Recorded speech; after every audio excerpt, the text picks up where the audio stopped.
What is up, guys? It's your boy here, Jersey Flex, and in today's video I'm going to be talking to you guys about my first time ever taking RAD140.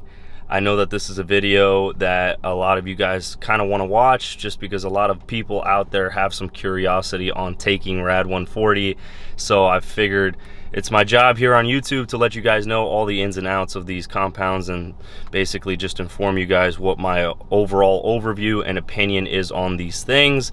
If you're new to this channel, make sure you guys go hit that subscribe button. I appreciate all the love and support. I promise you will become instantly more handsome as soon as you click that fucking button. So appreciate all the love and support and everybody that's been here since the very beginning. RAD140, as you guys know, is one of my favorite SARM compounds. It's been a while since I've taken it just because, you know, I've been dabbling with some other stuff and I've kind of just been, you know, steering away from using SARMs in general. But SARMs, the RAD140 definitely is my favorite of the SARMs, so I kind of want to give a little overview on my first time using it and what that experience was kind of like. So let's roll the intro and get this video going, guys. Boom. Maybe it's a new beginning. Maybe it's the start of where it ends. I know. There's no going back, and I'm loving the chase.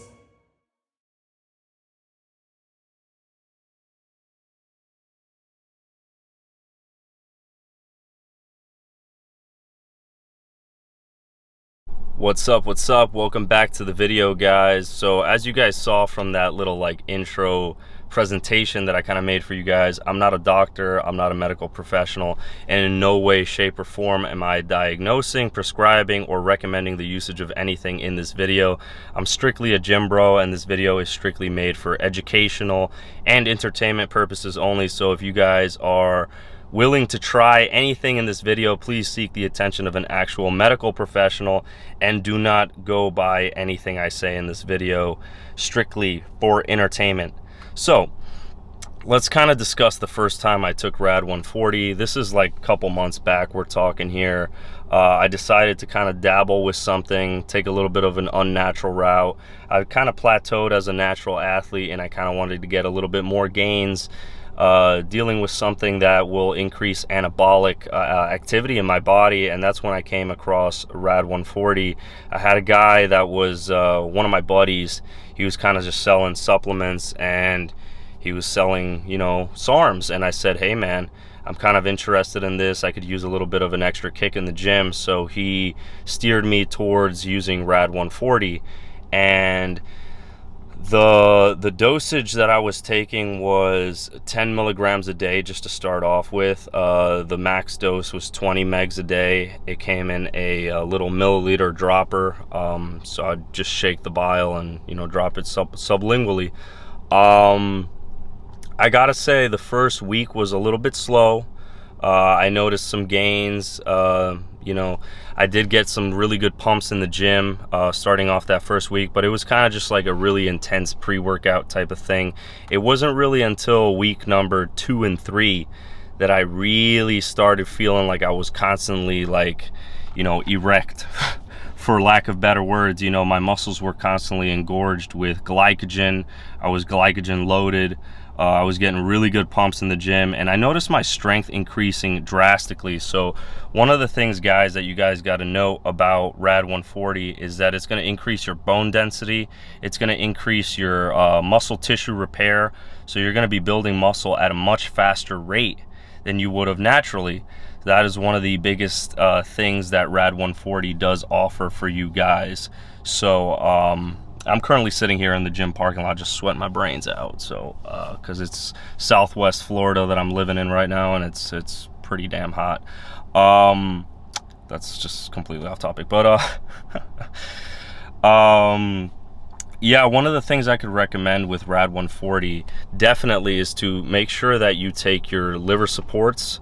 So one of the things that you guys got to note about RAD140 is that it synthesizes in your liver. It's going to break down there to become water soluble, so that way you can piss it out. Basically, that's where your body begins the metabolization process, as it starts to break it down in your liver, and then further on in the process it comes out of your kidney. So make sure that you guys take your milk thistle. Make sure you guys are drinking a gallon of water to kind of help flush out all the toxicity that it does have. That's my best advice in terms of taking it safely. Now, my first experience overall, would I ever do it again? That's a great question. Yes, I would definitely do it again, given the proper circumstances. But my opinion is, why would I end up doing that when there's other compounds out there that can give a better result and they're much safer to use? There's just more hassle. Like testosterone itself, you're not going to deal with the toxicity that you would deal with RAD140, but you can take testosterone long term and it's less harsh on your system. And but a very good combination is actually testosterone and RAD140, in my opinion, because the RAD140 will selectively bind to those androgen receptors in your body, and it'll increase anabolic activity. And when you're increasing a androgen in your body, such as testosterone, you're going to increase the capability or potential that the testosterone has to thus give you this anabolic activity. So you really do blow up. And one thing that I do have to leave as a side note, and for anyone that watched any prior videos of mine speaking on RAD140, you guys do know that RAD140 was actually the one compound that made me break out more so than any other compound. I've gotten a few pimples here and there from doing testosterone, but RAD140, when I introduced DHEA into that combination, for some reason my whole back just blew out. Like, I had pimples everywhere. So that is something to keep in mind. Leave that down in the comments below if you guys experienced anything similar with RAD140. But my overall experience, the muscle gains, the strength gains were definitely there. So it's definitely a compound worth looking into. And one thing that I do have to note, because I did realize this, a lot of the kids out there that are looking to try something a little bit less natural, they're kind of gearing towards SARMs, and RAD140 typically is the first pick, alongside with Ostrine, because Ostrine is pretty easy to get, and it also has a very good safety protocol, very good safety profile in terms of its lab testing that they've done. But RAD140, I don't recommend it for any high schooler. I don't honestly recommend it for anyone earlier than the age of 25.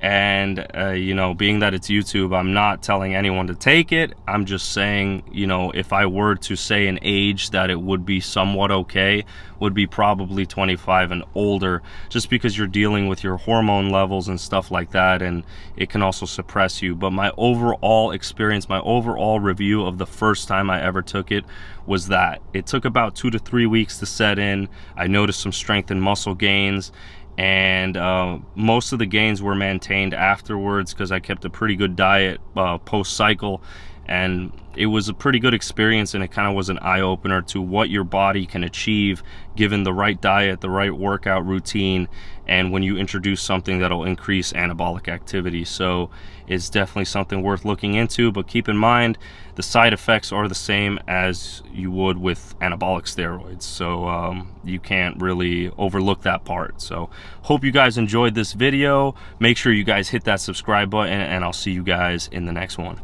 Boom! No!